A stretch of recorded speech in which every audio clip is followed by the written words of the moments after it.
Hey, it's Antonia Dodge and Joel Mark Witt with Merja Somaloff, and we are talking about her new program, The Healing Power of Inner Parenting, The Four People Within. And in the last four videos in this series, we've talked about components that are found in each of the sessions of Merja's program. But what we want to talk about right now is we actually want to talk about your personal story, Merja. We want to talk about what you had to go through to get to a place of healing the traumas from your past, and maybe some of the things that helped you out and what allowed you to get to a place where doing healing mentoring was something that was profound for you, part of your path and mission, and how you picked up the really actually incredibly useful tools that you teach in your program. Sure. Where would you like me to start? Well, I At the think beginning. well, It's a no, bit of and, a long story. well, in the last video we talked about, I think there is a long story, and I don't want to take up too much of your Yeah. time right now because you talk about it other places and programs, and I think you've even written an article on Personality Hacker. There's one piece in there that you were talking about in the program specifically, the Four People Within program. You were talking about when you were starting to do some inner parenting work, inner child inner parenting Yeah. work. Horses, like actual animal horses, were a big part of that.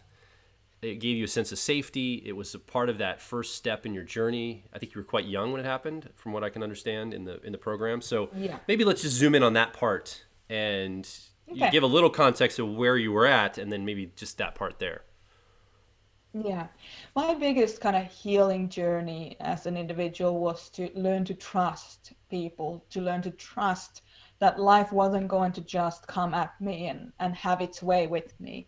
I had this experience of a sexual assault when I was 5 by somebody who was considered to be a trusted friend of the family. So we have, when you're that young and you have those kinds of extreme situations, you don't kind of develop a natural sense of trust in the world. You feel very much like you're a victim. So when I started to do the kind of the healing journey myself and the inner parenting, and when I really stepped into, when I made the decision that I want to start to trust people, I also on some intuitive level realized that it has to be gradual in order for it to be, sustainable, because you can't just go. I tried to go from not trusting anyone to trying to trust everyone and do the whole kind of oneness, universe is great kind of thing, and that really didn't work out very well for me at all. In fact, I attracted a stalker who was threatening to my life, like to my being, and it was a perfect example of, you can't trust everyone. It's not, trust isn't just automatic. You have to actually identify and qualify people for trust and that type of thing. But what I realized in hindsight is that I had practiced trust with different things before I was actually able to try and practice it with humans. I actually did it with animals first. I have here a photo of myself for the first time sitting on a horse, if I can share it. Yeah, of Yeah. course. So that's me for the very first time on a horse, and that horse's name is Donut. And I remember the feeling of touching his mane with my hand, and I felt so safe. This was very close to the time of the assault, so quite close after that. And I felt very, very safe in the presence of a horse. And I just felt like, looking back at it, I felt like, that was a really big deal. So I decided to go, okay, I'm going to have horses with me for the rest of my life. I knew that was going to happen anyway. But I started to move with my career into that authentic path of healing for myself. And I actually have an agricultural degree. I have a degree in equine science. So when I was 16, I finished secondary school, I went to study equine science. And so I got a profession in this field. It was to that point that I felt that this is safe. I can do this, horses, good stuff. I'll do it. Great. Safe forevermore. But then, of course, as I got into the industry and worked in it, and it's a hard industry to work in for those of you who know what it's like.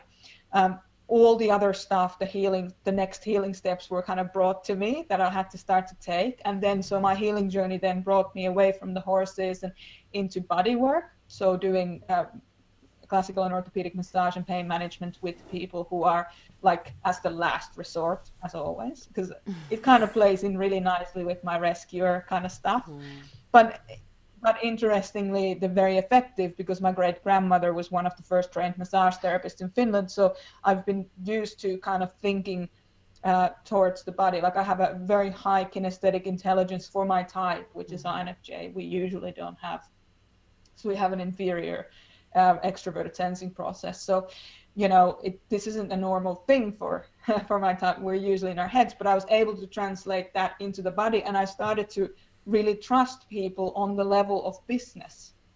And then on the level of one-to-one kind of body, they were in a vulnerable position. I was able to effectively manipulate them without being manipulative person. So I was able to learn how to assert myself as an authority in certain situations through business and through doing the body work. So I worked on thousands and thousands of people. And then when I retired from that, I was 34, and then I moved on to I got bored after 6 months of retirement. I just couldn't stay retired, so I got back into the game, so to speak, and I started to do a lot of women's empowerment work, and then I started to work with the INFX, the INFJs and INFPs and that type of area. And then since then I'm currently writing 4 different programs. Some of them are year-long programs. I have an associate mentor program going on. I have all these different, it's like this trust, this massive wound in me that was about trust, took all those different forms, has allowed me to be successful in business in many different ways because I wasn't afraid to go there and follow the feel. But it all started with the horses. If it hadn't been for the horses, I don't think I would have been able to transition as well as I did. So there's a quote that kind of floats around the internet from time to time. It's my own quote, and it's, "In the presence of horse, anybody can learn to trust again." And it's, obviously for me, it's very personal. Absolutely. I think what makes that an interesting story for me is that I have the exact opposite response to horses. Anytime I'm anywhere near a horse or riding a horse, I'm like, I feel kind of the opposite of safe. Feel out of control. I feel totally out of control, totally unsafe. Like the thing's gonna buck me off. It's all over with. And what I love about your story is that healing can go, like, it takes its own personal path. Yeah. It can start from a kernel of literally anything. It's the person's desire to be willing to follow that path. And it doesn't have to match for any 2 people. Like it's your own healing path. The important thing is that you go ahead and take it. And I think what you said, which really stood out to me in that story, beyond, of course, my very different experience with horses, is this idea that when you got really comfortable, that was when you're like, well, I guess it's time for the next thing.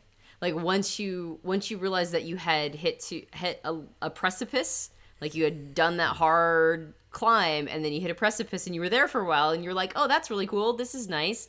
And then you realize, no, it's now time for me to go to the next level. And I think that's a very much from my perspective as somebody who does primarily achievement mentoring, that's very much an achievement concept. And at the same time, it's also a healing concept, meaning that when we're doing what we can for the more fragile parts of who we are, the inner children, we're going to want to just keep them safe. And that's what that desire to just keep them safe, is that being your only motivation or goal. That's what has people creating those barricades. In the first session we talked about, or the first video, the barricades instead of boundaries. And it's also what keeps us easily triggered, like we talked about in the second video. And it's what keeps us, like, it's what has us self-sabotaging, like we talked about in the third video. Like all of these things happen because all we're trying to do is keep them safe, when really the goal isn't to just keep ourselves safe. The goal is actually to live the most full, self-loving life that we can. As you mentioned, when you get to the point of real health and healing, I love your phrase that all the parts of you have each other's backs. Yeah. Well, and like you mentioned in your INFX program, that the parts that are wounded actually end up being some of the stuff you bring out to the world. And the healing work gets you to the part of the exciting part of the true thing you're going to bring to the world, the light you're going to bring to the world, whatever that might be for you personally listening.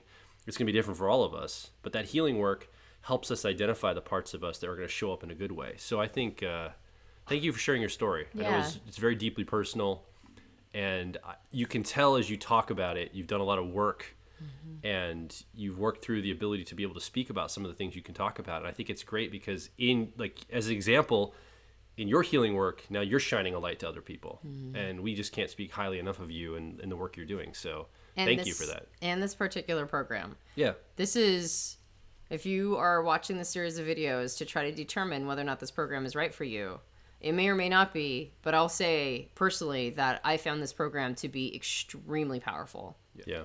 Yeah. Yeah, and you see the evidence that is really reflecting on where you are going. Because initially, when you start changing, you don't necessarily see the evidence. It's only if you persevere that you start to see the evidence as a byproduct of your change. Your circumstances change, your body changes, your bank account changes. All those things change because you have changed. But you have to make sure that you allow time for the hangover of the old thought patterns and so on to subside before you make a judgment whether something worked or not. Give it at least 90 days. I remember that. I remember like 15 years ago myself, I would hear personal growth teachers and this messages, reading certain books and stuff. And it was always like, if you want to be more wealthy or healthy or whatever in your life, it's all inside. It's all mental. It's emotional. You have to shift things. And I'm like, come on, just give me the techniques that I need to implement to make that happen. And going down this road, I realized now I know what they're talking about. Now I get it, because the shifts I've made inside have resulted in outward things shifting for me. And I'm not even saying that if you take Merja's course, you're going to lose over 100 pounds or 50 kilos. We're not making that claim specifically as that's the result. But the point is that when you start to make inner shifts and when you do fall in love with yourself, weird, amazing things happen in your life that you could have never predicted otherwise. I mean, it's incredible the kind of life that I've been able to live now in making certain shifts. And I'm starting to get addicted to it, right? I'm starting to get addicted to the shifts I can make internally because of that. And I think what you're doing here, Merja, with this program, the healing power of inner parenting, the 4 People Within program we're talking about specifically on this video and these other videos we've just shot, we're talking about getting into the depths of your core identity, your core motivations, some of the wounding you've had as a person in your life, and addressing the actual real issues that will start to open some of that up for you to see things differently. And I don't want to say that it's going to be easy. Like, it may be simple, but it's not going to be easy. Like, it's straightforward, right? There's a plan that you lay out in the program, action steps and exercises to follow. But it takes work, and you got to put that in. And so if this is not something you just buy off the shelf and take a pill and it fixes everything. It's definitely tools and techniques and exercises you have to implement. But if you implement them and you do it over a consistent basis, I believe that you'll see a shift happen in your life. That's my belief, and I'd love to hear the feedback, some success stories. If you decide to invest in this program and invest in yourself, we'd love nothing more than a couple months down the road. You said, guys, this is amazing. Merja, Joel, Antonia, look what's happened in my life because of some of the things that I've been able to shift for myself and some of the inner parenting work. So anyway, thank you so much for shooting this little short series with us, sharing some of your personal story, all the different techniques you've given us. And I just encourage you, if you're watching, check out this program because I think it's a really powerful program. I agree. All right. Well, thanks again, Merja. Truly appreciate it. As Joel said, if this is something that you've been ruminating on, please feel free to go back and check all the videos if you haven't, if this is the only one you've watched. And I also want to transfer trusts because I feel like this is a really solid program. Yeah. And as both Merja and Joel have mentioned, I think what I love the most about this program, I know that you were wrapping up, but I just wanted to say this last little piece. Please wrap up again or more. I think that the thing that holds us back is the belief that we feel like we should already know all this stuff naturally. Yeah. Like when we have trauma that we need healing from, we have this pretense or this ego or some message that was given to us at some point that we should already know all this. And if we need tools, then somehow we've failed our natural human wiring. And the reality is the exact opposite. The exact opposite. Right. We are not wired to deal with trauma, which is why it fractures us. We're not wired to deal with this stuff, which is why we go so like wiggity woo on it. Yeah. And the thing we always need is more tools to help us find to get that fractured self back whole. And so what I love about this program is that it gives those tools, and it gives really solid ones, really good ones. It follows the CAR model. It takes personality type into account. It takes all these different like components of who we are, who we just naturally know that we're protecting, resting into, whatever. And it helps us on the other side fall deeply in love with all of those parts and make sure, as we've mentioned before, that all those parts have each other's back. Yeah. And I just love that about this program. So thank you, Merja, very much for creating this program in everybody's behalf. Thank you.